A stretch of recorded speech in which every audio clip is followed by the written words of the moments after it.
하늘의 문을 여소서. 이곳을 주목하소서. 주를 향한 노래가 꺼지지 않으니 하늘을 열고 보소서. 이곳에 임재하소서. 주님을 기다립니다. 기도의 향기가 하늘에 닿으니 주여 임재하여 주소서. 이곳에 오셔서 이곳에 앉으소서. 이곳에서 드리는 예배를 받으소서. 주님의 이름만이 오직 주의 이름만 이곳에 있습니다. 여호와를 의뢰하고 선을 행하라. 땅에 머무는 동안 그의 성실을 먹을거리로 삼을지어다. 또 여호와를 기뻐하라. 그가 내 마음의 소원을 내게 이루어 주시리로다. 내 길을 여호와께 맡기라. 그를 의지하면 그가 이루시고 내 의를 빛같이 나타내시며 내 공의를 정오의 빛같이 하시리로다. 아멘. 사도신경으로 우리의 흔들리지 않는 신앙을 고백합니다. 전능하사 천지를 만드신 하나님 아버지를 내가 믿사오며 그 외아들 우리 주 예수 그리스도를 믿사오니 이는 성령으로 잉태하사 동정녀 마리아에게 나시고 본디오 빌라도에게 고난을 받으사 십자가에 못 박혀 죽으시고 장사한 지 사흘 만에 죽은 자 가운데서 다시 살아나시며 하늘에 오르사 전능하신 하나님 우편에 앉아 계시다가 저리로서 산 자와 죽은 자를 심판하러 오시리라. 성령을 믿사오며 거룩한 공회와 성도가 서로 교통하는 것과 죄를 사하여 주시는 것과 몸이 다시 사는 것과 영원히 사는 것을 믿사옵나이다. 아멘. 앉으셔서 찬송가 91장 우리 힘차게 박수로 찬양합니다.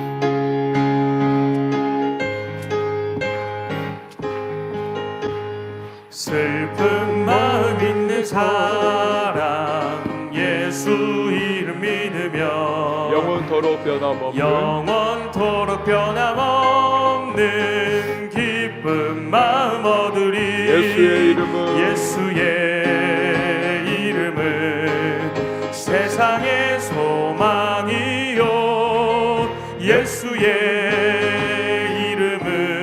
이름은 천국의 기쁨일세. 거룩하신 주의 이름 너의 방패 삼으라. 환난 시험 당할 때에 주께 기도드려라.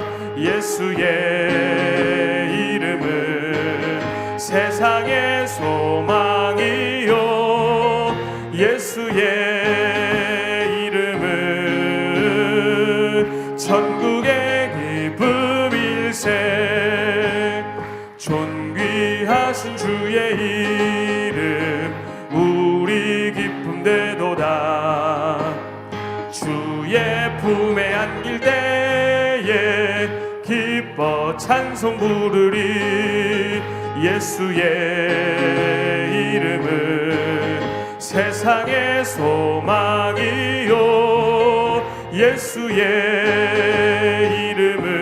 이름은 천국의 기쁨일세. 우리 갈 길 나간 후에 보좌 앞에 나가 왕의 왕께 경배하며 멸류관을 드리리.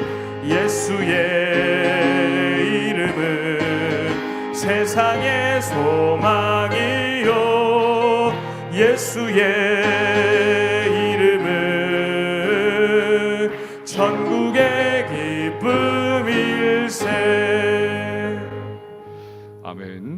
이 시간에 보실 하나님의 말씀은 어제의 큐티 본문인 신명기 25장 1절에서 10절 말씀, 신명기 25장 1절에서 10절 말씀 우리 한 절씩 교독하도록 하겠습니다. 사람들 사이에 시비가 생겨 재판을 청하면 재판장은 그들을 재판하여 의인은 의롭다 하고 악인은 정죄할 것이며, 악인에게 태형이 합당하면 재판장은 그를 엎드리게 하고 그 앞에서 그의 죄를 따라 수를 맞추어 때리게 하라. 40가지는 때리려니와 그것을 넘기지는 못할지니 만일 그것을 넘겨 매를 지나치게 때리면 내가 내 형제를 경히 여기는 것이 될까 하노라. 곡식 떠는 소에게 망을 씌우지 말지니라. 형제들이 함께 사는데 그중 하나가 죽고 아들이 없거든 그 죽은 자의 아내는 나아가서 타인에게 시집가지 말 것이요, 그의 남편의 형제가 그에게로 들어가서 그를 맞이하여 아내로 삼아 그의 남편의 형제된 의무를 그에게 다 행할 것이요, 그 여인이 낳은 첫 아들이 그 죽은 형제의 이름을 잊게 하여 그 이름이 이스라엘 중에서 끊어지지 않게 할 것이니라. 그러나 그 사람이 만일 그 형제의 아내 맞이하기를 즐겨하지 아니하면 그 형제의 아내는 그 성문으로 장로들에게 나아가서 말하기를 내 남편의 형제가 그의 형제의 이름을 이스라엘 중에 잊기를 싫어하여 남편의 형제된 의무를 내게 행하지 아니하나이다 할 것이요, 그 성읍 장로들은 그를 불러다가 말할 것이며 그가 이미 정한 뜻대로 말하기를 내가 그 여자를 맞이하기를 즐겨하지 아니하노라 하면 그의 형제의 아내가 장로들에게 앞으로 나아가서 그의 발에서 신을 벗기고 그의 얼굴에 침을 뱉으며 이르기를 그의 형제의 집을 세우기를 즐겨 아니하는 자에게는 이같이 할 것이라 하고 함께요, 이스라엘 중에서 그의 이름을 신 벗긴 받은 자의 집이라 부를 것이니라. 아멘. 기도하겠습니다. 드린 예물 사랑의 라면 나눔 헌금, 감사 헌금, 일천번제서 헌금, 또한 예배 헌금 올려드렸습니다. 하나님 아버지 참 감사합니다. 이렇게 복된 하루를 우리에게 허락해 주시고 이 하루 기도로 먼저 시작할 수 있는 은혜를 주셨습니다. 오늘도 우리 이 하루 동안 땀 흘리고 수고하고 또 열심히 공부하고 삶의 각자의 자리에서 최선 다하고자 할 때에 성령께서 우리 기름 부어 주시고 오늘도 우리의 자연인의 육신의 모습으로 달려나가는 것이 아니라 하나님의 성령의 기름 부으심 가운데에 붙들림 받아 삶의 모든 자리에서 주의 뜻을 이루어 나가는 복된 하나님의 사람들로 나아갈 수 있도록 은혜를 허락하여 주시옵소서. 오늘도 우리의 모든 심령 가운데에 생수의 강수가 터져 나오기를 원합니다. 슬픈 마음, 답답한 심령, 또 앞날을 알지 못하여 마음속에 혼란과 그리고 불확실성에 대한 걱정과 두려움을 가지고 있을 때에 성령께서 주시는 인도하심을 신뢰하면서 오늘도 앞에 놓아두신 이 하루에 삶의 모든 자리 힘차게 담대하게 나가는 주님의 사람들이 되게 하여 주시옵소서. 기도 가운데 주님의 그 뜻을 발견하게 하시고 가정의 주의 평강 임하게 하시며 자녀들에게 꿈과 비전이 위로부터 부음받게 하시고 교회의 하나님의 성령의 역사와 이 시대와 나라 가운데 하나님의 뜻이 이루어질 수 있는 복된 기도의 사람들이 되게 하여 주시옵소서. 코로나19로 또한 여러 가지 혼란하고 혼탁한 소식이 들려오지만 그러나 생명석의 속에 우리를 지켜 보호해 주실 하나님을 신뢰하며 나가는 우리 한 사람 한 사람 되겠사오니 주여 능력의 손으로 강하게 붙잡아 주시옵소서. 우리 태아로부터 시작하여 노년에 이르기까지 오늘도 주님의 사람들을 지켜 보호해 주시고 화급한 소식 들려오지 않을 수 있도록 주님의 평안의 평안으로 함께하여 주시옵소서. 드린 귀한 예물들이 있습니다. 믿음 따라 또 간절한 기도의 제목 담아 주 앞에 봉헌하오니 연락하여 주시고 하늘의 신령한 은혜와 땅의 기름진 복을 더하시고 거룩한 부자로 살아갈 수 있도록 더 많이 베풀고 나누고 구제하고 헌신하는 자들 되게 하여 주시옵소서. 섬기는 반주자에게 오늘도 주의 평강으로 함께 해주시고 그 마음에 품은 소망 주 앞에 연락되며 은혜의 응답을 경험케 하여 주시옵소서. 예수님의 이름으로 기도하옵나이다. 아멘. 오늘 우리가 신명기 25장 1절에서 10절 말씀 보도록 하겠습니다. 이스라엘 백성들이 가나안 땅에서 살아갈 때 접하는 일들을 다루고 있는 말씀이 지금 몇 장째 계속 진행 중에 있습니다. 그 중에 하나가 재판 문제죠. 살다 보면 법정 공방을 벌일 때가 없지 않아 있습니다. 그때에 재판장이 어떻게 해야 되느냐, 이 부분을 알려주고 계십니다. 우리 성경 1절 말씀 같이 한번 읽어보도록 하겠습니다. 1절입니다. 시작. 사람들 사이에 시비가 생겨 재판을 청하면 재판장은 그들을 재판하여 의인은 의롭다 하고 악인은 정죄할 것이며.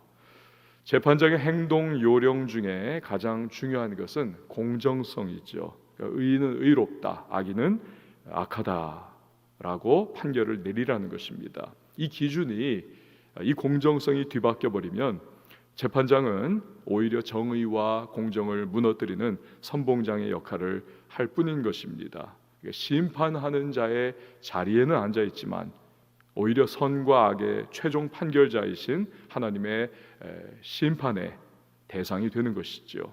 재판장은 늘 그 하나님, 내 위에 하나님이 계시고 이 재판의 판단의 모든 책임을 하나님이 나에게 위임해 주셨기에 나는 공정하게 정의를 실행해야 한다라고 하는 그 하나님을 늘 염두에 둔 두렵고 떨리는 마음으로 재판에 임해야 한다는 것입니다. 사람은 자신의 억울함이 또 이 선악이 최종적으로 재판정에서라도 그 둘 사이에 제대로 이루어지지 않기 때문에 재판정에서라도 가려지기를 바라는 마음을 가지고 있습니다. 근데 만약에 재판이 유전무죄, 무전유죄의 상황이 된다든지 또 이해관계로 인해서 이 재판 과정이 불공평하게 이루어진다면 기준이 무너져 내리는 것이죠. 그 사회는 반드시 타락할 수밖에 없고 혼란에 빠질 수밖에 없고 무질서의 현장이 될 수밖에 없습니다. 그 재판이 불공정하게 이루어지는, 정의가 오히려 실현이 안 되고 재판정에서 더 혼탁해지는 것을 바라보면서 그 사회의 그 공동체의 구성원들의 그 심상이 무너져 내리고 기준이 와해되는 그러한 상황을 경험할 수밖에 없습니다. 여러분 2절과 3절 말씀을 한번 보시기를 바랍니다. 악인에게 태형이 합당하면 재판장은 그를 엎드리게 하고 그 앞에서 그의 죄를 따라 수를 맞추어 때리게 하라. 40까지는 때리려니와 그것을 넘기지는 못할지니 만일 그것을 넘겨 매를 지나치게 때리면 내가 내 형제를 경히 여기는 것이 될까 하노라. 태형은 직접적인 체벌을 통해서 죄인을 교도하는 형벌의 방법이죠. 고통이 몸에 그대로 한 대 때릴 때마다 전달이 되는 것입니다. 그리고 그 고통의 기억이 앞으로의 범죄를 예방하는 효과를 가지고 있는 것이죠. 또 그것을 바라보는 사람들마다 야, 나도 저렇게 될 수 있겠구나, 죄 짓지 말아야 되겠다 생각하는 것이죠. 그런데 이런 태형에 대해서 오늘 말씀이 규칙을 내려 주십니다. 최대 40대까지만 때리라. 성경에서 40이라고 하는 숫자는 무엇입니까? 심판을 의미합니다. 연단을 의미합니다. 시험을 의미합니다. 예수님의 40일 금식 기도가 바로 그러한 대표적인 예인 것이죠.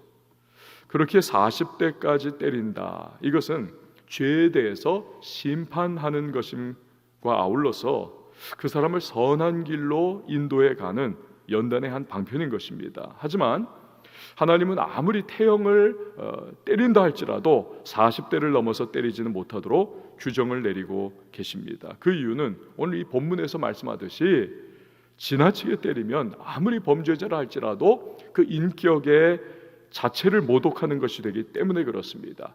아무리 범죄자라 할지라도 그 인격의 한 부분을 이것을 보호받아야 하는데 그 40을 넘어서는 그 이스라엘의 문화와 성경적인 기준에 있어서 40의 숫자가 있지 않습니까?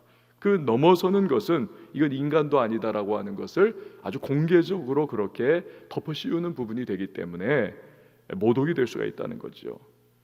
종교개혁자인 칼빈은 이 부분을 놓고 너무나 심하게 매를 때릴 경우에는 흉측한 불구의 몸이 될 수 있기 때문에 40대까지만 때리라 이렇게 해석을 하고 있습니다. 뭐 어쨌거나 하나님은 제 아무리 범죄자라 할지라도 최소한의 인격과 인권은 보장해 줄 것을 말씀하고 계시는 것입니다.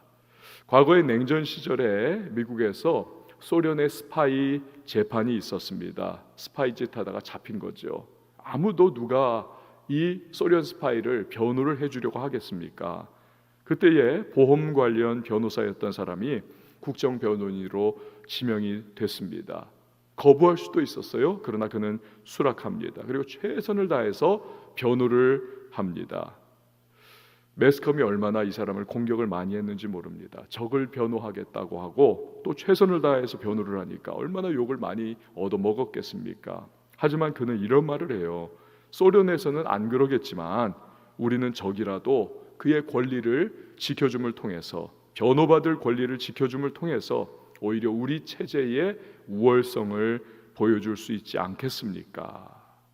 여러분, 이게 얼마나 참 뜻깊은 그러한 말입니까? 적이라 할지라도, 범죄자라 할지라도 최소한의 인권과 인격을 지켜주는 그런 사회라면 그 사회 가운데 살아가고 있는 시민들, 어떤 상황에서도 자신의 사회와 국가를 신뢰를 할 수 있을 겁니다. 야, 나도 적을 저렇게 한다면 나도 최소한의 인권과 인격에 합당한 대우를 받을 거야. 이러한 마음을 가질 수가 있는 것이죠. 여러분, 하나님께서 말씀하시는 대로 세상이 돌아가기만 한다면 얼마나 좋겠습니까? 이것은 우리의 실생활에 있어서도 적용할 수 있는 말씀이죠. 누군가 나에게 아주 큰 잘못을 했다고 생각을 해보십시오. 심한 잘못을 했습니다. 그러나 그런 경우라 할지라도 상대방의 인격만큼은 말살하지 않도록 그렇게 해야 한다는 것, 이게 크리스찬의 모습이라는 것입니다. 전쟁에서도 그렇지 않습니까?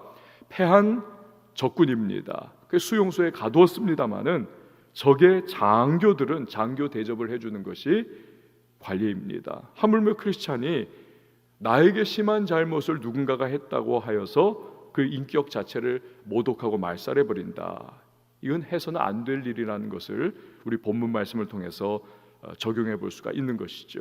혹시나 마음속에 그 누군가에 대해서 저 인간 같지 않아 라고 생각하고 있는 사람이 있으십니까?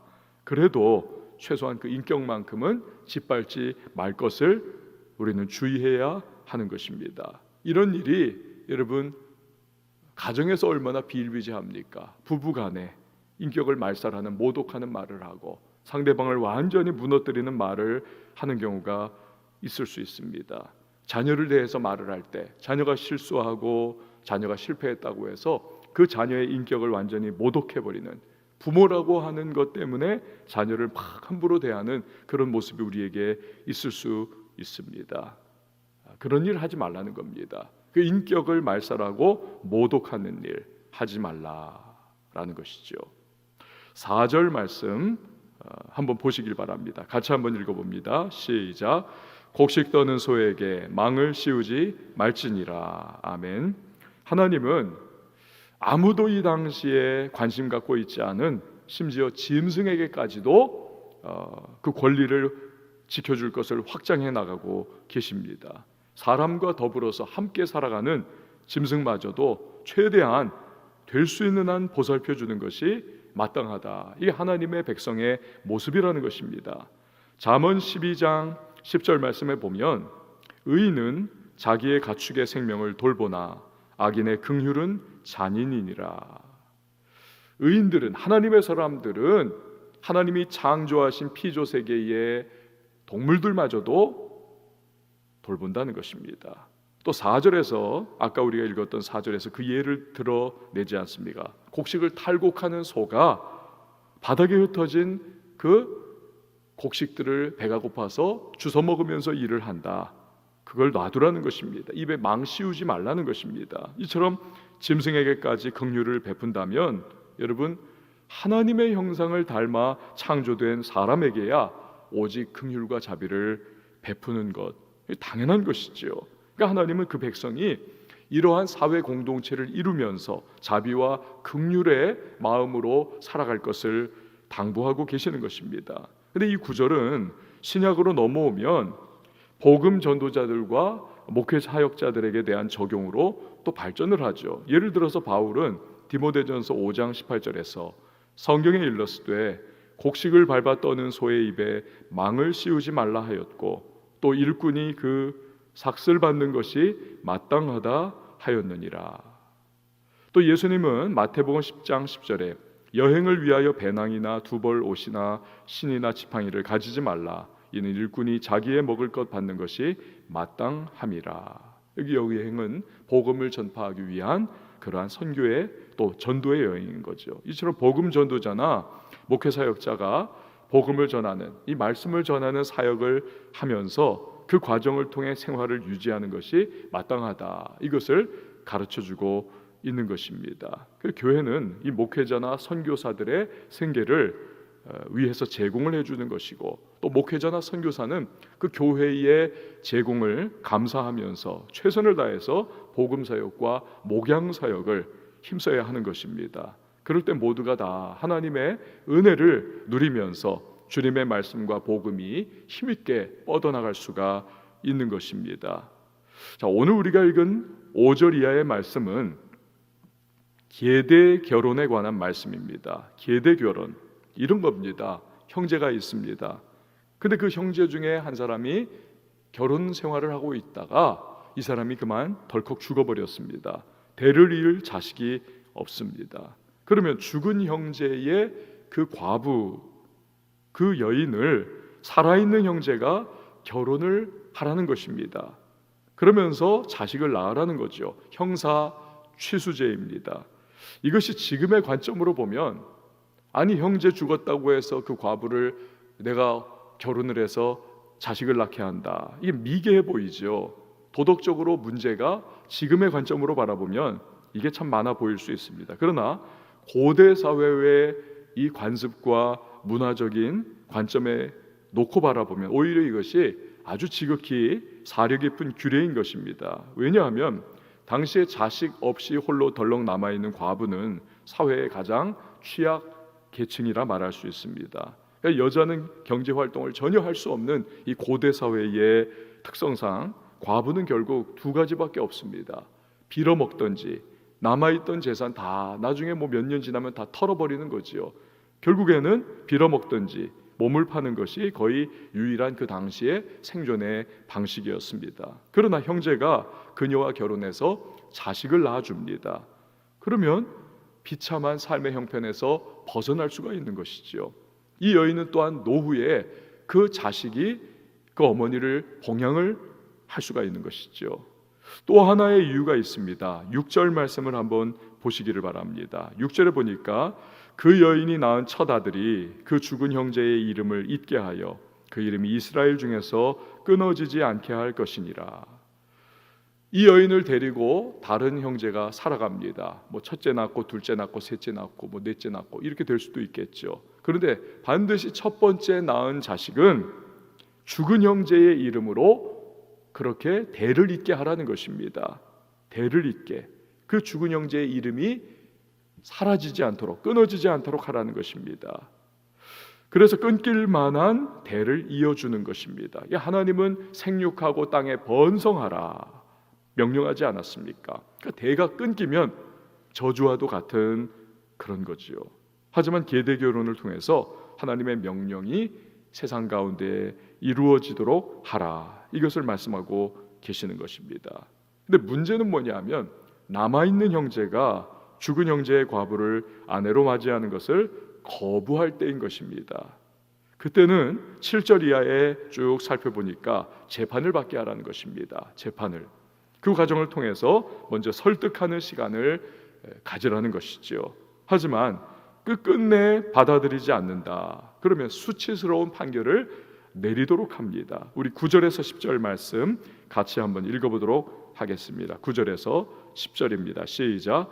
그의 형제 아내가 장로들 앞에서 그에게 나아가서 그의 발에서 신을 벗기고 그의 얼굴에 침을 뱉으며 이르기를 그의 형제의 집을 세우기를 즐겨 아니하는 자에게는 이같이 할 것이라 하고 이스라엘 중에서 그의 이름을 신벗김 받은 자의 집이라 부를 것이니라. 아멘. 신을 벗긴다. 여러분, 신을 신지 않고 있는 그런 사람, 이 중근동 지방에서는 노예입니다. 종놈입니다. 그렇기 때문에 이 사람을 아주 이제는 부끄러운, 수치스러운 사람으로 만든다라고 하는 의미를 가지고 있습니다. 게다가 얼굴에 침을 뱉으니까 아주 큰 모욕인 거지요. 그 사람의 집안은 영원히 신벗기운 자의 집이다라고 부르라는 것입니다. 결국 이런 모욕과 수치를 당하지 않으려면 형제의 대를 이어줄 것을, 그리고 홀로 남은 이 여인의 삶을 책임져 줄 것을 말씀하고 계시는 것입니다. 보아스가 바로 그러한 일을 하지 않았습니까? 모압 땅에서 돌아온 나오미의 두 번째로 가까운 그는 친척이었습니다. 그렇게 원래는 첫 번째로 가까운 친척이 그 홀로 남은 며느리 룻과 결혼해서 대를 이어줘야만 했습니다. 하지만 그 사람은 이거 재산상 손해가 나에게 오지 않느냐 포기를 해버립니다. 그러자 보아스가 룻과 결혼해서 대를 이어주는 것이죠.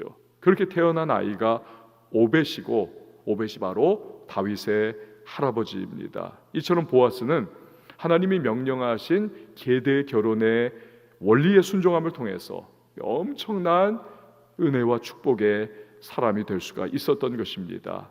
여러분, 하나님의 말씀은 때로는 내 생각과 부합하지 않을 때가 있습니다. 당장은 손해보는 것 같고 내가 왜 이런 말씀에까지 순종해야 되는가 이해가 되지 않을 때도 있습니다. 하지만 믿음으로 발걸음을 내디뎌서 주님이 나에게 주시는 말씀에 순종하다 보면 결국은 그것이 우리에게 복이 되는 것입니다.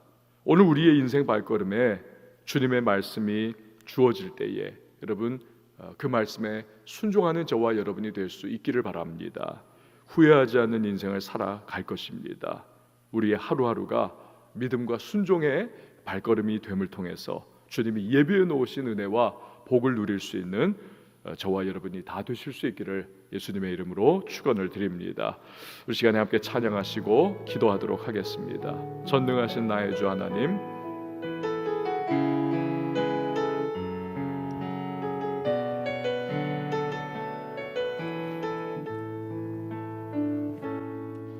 전능하신 나의 주 하나님은 능치 못하실 일 전혀 없네.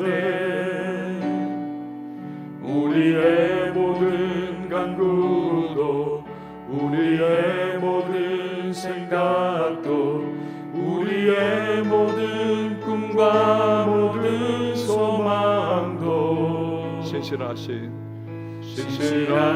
나의 주 하나님은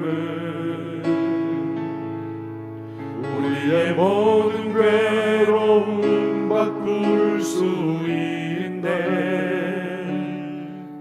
불가능한 일 행하시고 죽은 자를 일으키시니 그를 이길 자 아무도 없네. 주의 말씀 의지하여 깊은 곳에 금을 던져 오늘 그가 놀라운 일을 이루시는 것 보라. 주의 말씀 의지하여 믿음으로 금을 던져 믿는 자에게 주의 말씀 의지하여 주의 말씀 의지하여 깊은 곳에 금을 던져 오늘 그가 놀라운 일을 이루시는 것 보라. 주의 말씀 의지하여 믿음으로 금을 던져 믿는 자에게 능치 못함 없네. 우리 시간에 함께 기도하며 주님 앞에 나갈 때에 말씀 기억하며 우리 주님 앞에 간구하며 나갑니다. 하나님의 말씀이 내게 들려올 때에, 다가올 때에, 또한 내 마음과 생각을 또 두드릴 때에 당장은 그것이 손해보는 것과 같이 느껴질 수 있고, 왜 이런 말씀에까지 내가 순종해야 하는가, 또 이해도 되지 않을 때도 있을 겁니다. 그러나 믿음으로 발걸음 내디어 순종하다 보면 그 말씀이 나를 은혜의 길로 인도하고 복의 길로 인도하는 것입니다. 오늘 하나님의 말씀 앞에 주저하는 분 계십니까? 주님의 말씀이 내게 다가왔지만 그러나 생각해보고 현실 가운데 부딪혀 보니까 그 말씀이 너무나 어렵습니다. 그래서 포기하고 싶고 삥 둘러가고 싶은 마음이 지금 가슴 속에 있는 분도 계실지 모르겠습니다. 주여, 주님의 말씀 앞에 나의 이해득실을 다 내려놓고 순종할 수 있는 그러한 믿음을 나에게 허락해 주시고 그 발걸음이 내 인생이 될 수 있도록 도와달라고 여러분 이 시간 기도하시기 바랍니다. 아울러서 말씀 안에 주님께서 감추어 두고 계시는 은혜와 축복을 누리며 살아갈 수 있기를 여러분 기도하시기 바랍니다. 성령의 능력으로 오늘도 순종하는 인생의 발걸음 될 수 있도록 도와달라고 우리 간절히 기도하고요. 오늘 가지고 나온 기도의 제목과 간구의 소망 주님 앞에 아뢰일 때에 교회를 위해서 기도해 주십시오. 우리 선교사님들을 위해서 기도해 주시기 바랍니다. 이 시대와 나라를 위해서 기도해 주시고 코로나19에 조속한 종식을 위하여서 우리 가지고 나온 기도의 제목과 간구의 소망을 우리 한번 두 손을 높이 들고 주님의 이름 세 번 외치고 기도합니다.